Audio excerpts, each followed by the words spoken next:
Entre les drapeaux français et européens, la mairie de Saint-Denis hisse les couleurs de la Palestine.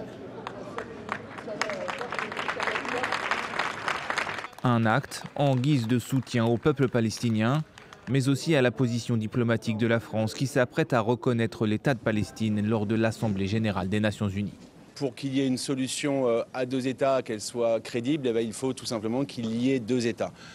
Donc cette reconnaissance par la France est pour moi un grand pas vers la possibilité demain d'une paix avec deux États qui, je le souhaite de tous mes voeux, un jour se respecteront. Le drapeau palestinien restera sur la façade jusqu'à mardi.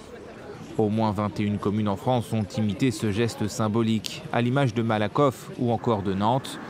L'initiative a été impulsée par le premier secrétaire du PS, Olivier Faure.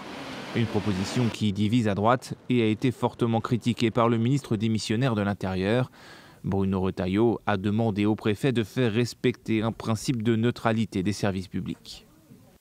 Dès lors qu'il ne s'agit pas de ses propres amis, de ses propres convictions, dès lors qu'il ne s'agit pas d'abattre un régime qui ne lui convient pas, alors M. Retailleau est absent et au contraire, aujourd'hui, il est de ceux qui plaident en réalité derrière cette volonté de condamner les maires qui plaident contre la reconnaissance de l'État palestinien. Face à ces menaces d'interdiction, la gauche rappelle qu'en 2024, le tribunal de Versailles avait autorisé le pavoisement du drapeau ukrainien au motif qu'il s'agissait d'exprimer symboliquement sa solidarité envers une nation victime, dans la mesure où la France apportait officiellement son soutien.